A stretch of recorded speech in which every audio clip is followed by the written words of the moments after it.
Hey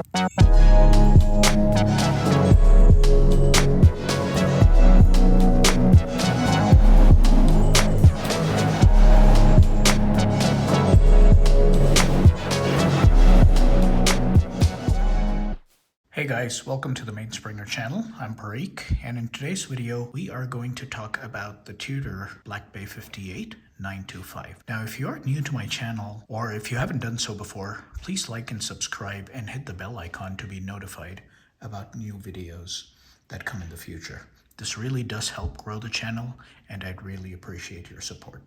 Thank you very much. So the watch we're talking about is the Tudor Black Bay 58. I have had this watch for just over a week, and the minute I saw this watch, I fell in love with this right away. I've been a fan of what Tudor has been doing with the Black Bay 58, but for my taste, the previous two iterations, the Black Bay 58, the original version, as well as the Black Bay 58 Blue, both of these watches feel more like homage watches to previous Tudor watches in their back catalog. On the other hand, this particular Black Bay Silver feels like a really fresh take on the concept. For starters, the use of silver for the watch case itself is bringing back an age-old tradition where silver cases were used for pocket watches. The silver has a very neutral and vibrant glow that is the main selling point of this watch. Combine that with a top, dial, and bezel, and what Tudor has done is selected a color combination that perfectly complements the silver case. Now, if you do not know what top means, I actually had to look that up. It's basically a color that signifies a gray color with a hint of brown in it. The neutral color of the top bezel and the dial, combine that with the silver case, makes this a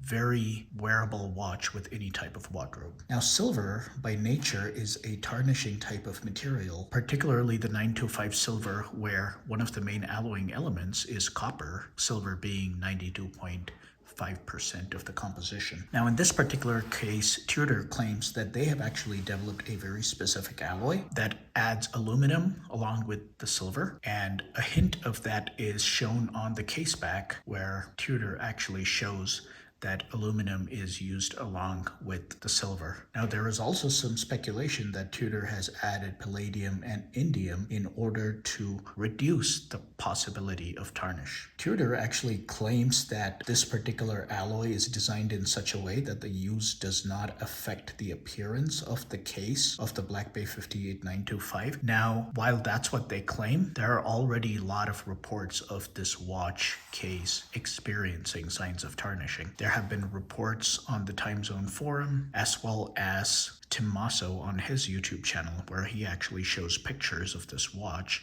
from 2021 that shows quite obvious signs of tarnishing. So as much as Tudor claims that this watch would keep its appearance, the watch is very much going to be prone to tarnishing, and it's going to really depend on the environment that this watch is exposed to that will dictate how soon it tarnishes. A very humid environment, the experience of sweat on the wrist is definitely going to accelerate the tarnishing process. However, being in a very dry climate and not seeing that much exposure to a humid environment is going to keep the tarnishing to the lowest. The watch is really good at a 39 millimeter size. The watch has a 12.7 millimeter thickness, partly because the watch is equipped with a see-through case back sapphire crystal that shows the MT 5400 movement, which is a 70-hour power reserve movement. Now, does this watch require a see-through case back with a movement with this level of finishing? Definitely not, but I think it's an interesting experiment that Tudor has done. Here's what the watch looks like on my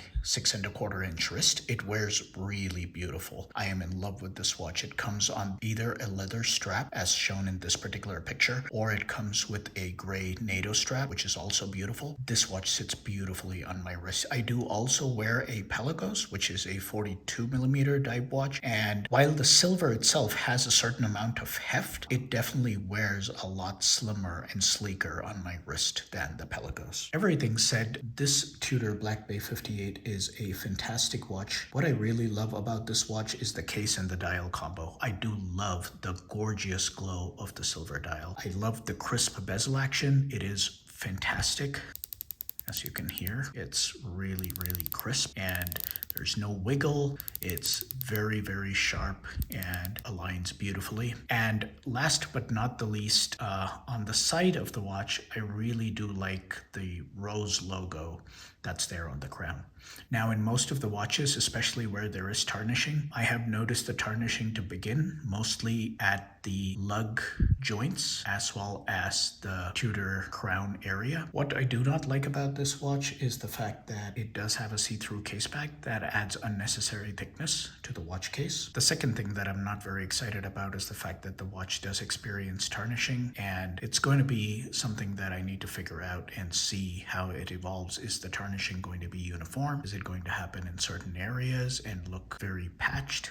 Only time will tell. For those reasons, I am planning to do probably a 6-month follow-up video on this watch, and it will be nice to see how this watch ages over time. But thank you all for watching this video. Let me know what you think about this watch, if you own it or if you're thinking about buying this piece. Has this video put you off or encouraged you to buy this piece? Let me know in the comments below. I do read all the comments and I do reply to all of them. Thanks for watching and take care.